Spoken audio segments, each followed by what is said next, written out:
les grains de pollen du genévrier, déshydratés au moment de leur libération, deviennent sphériques et turgescents lorsqu'ils sont placés dans une goutte d'eau. Après 2 à 3 minutes, on assiste à une extension importante de leur paroi interne, l'intine. Cela provoque l'ouverture et le rejet de l'exine.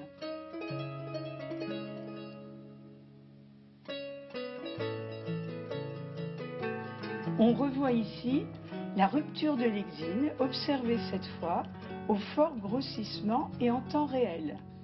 Comme vous le voyez, au moment de leur dissémination, les grains de pollen du genévrier sont unicellulaires.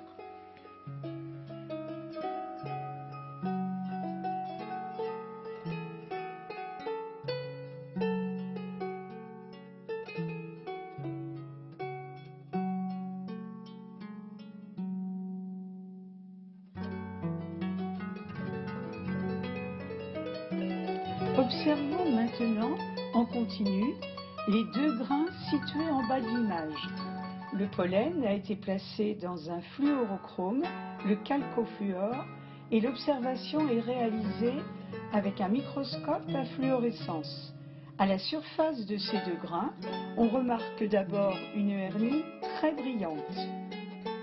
Au-dessus, un grain de pollen vient de s'hydrater. Son intine, dilatée et fluorescente. Mais revenons aux hernies des 2 grains de pollen à gauche de l'image.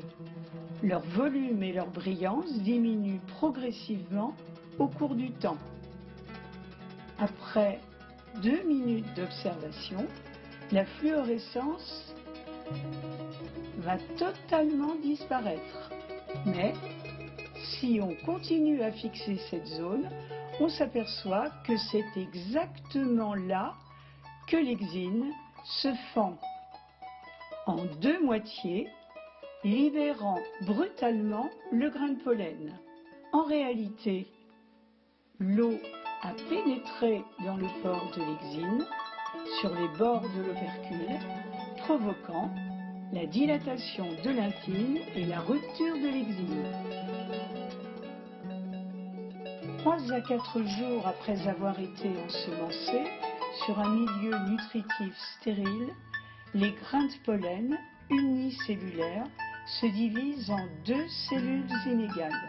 La plus grande, située vers la gauche de l'image, représente la cellule du tube, appelée aussi cellule végétative. La plus petite, à droite, est appelée la cellule reproductrice. Les globules, animés par des mouvements de cyclose, sont des amyloplastes.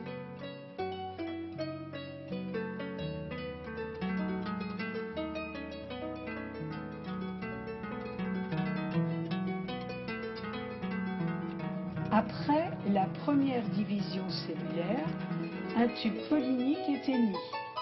L'image est ici accélérée. L'allongement du tube correspond à la croissance de la cellule végétative. Pendant environ 3 à 4 semaines, la croissance du tube se poursuit.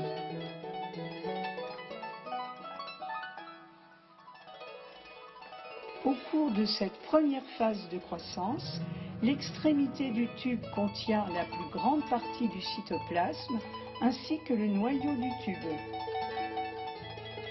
Ajoutons que le noyau se maintient à une distance constante de l'apex.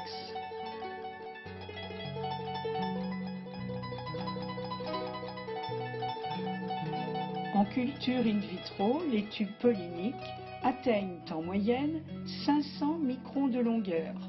La longueur maximale observée s'élève à 1000 microns, soit 1 mm.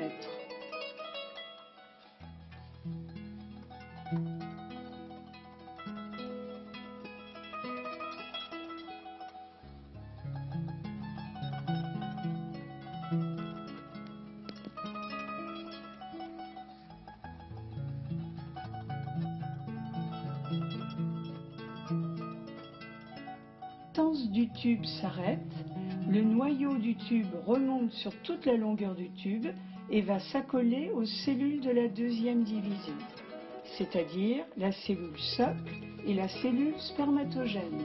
Et regardez bien, tel un remorqueur, le noyau du tube repart dans l'autre sens vers l'apex et entraîne avec lui les produits de la deuxième division.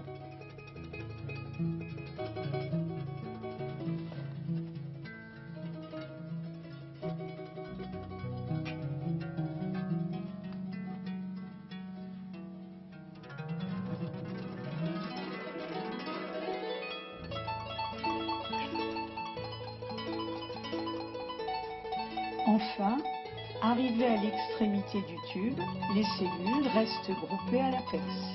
On observe alors une petite reprise de croissance du tube et une maturation de la cellule spermatogène. Cette cellule se divisera ensuite pour donner naissance à 2 spermatozoïdes qui iront féconder les ovules.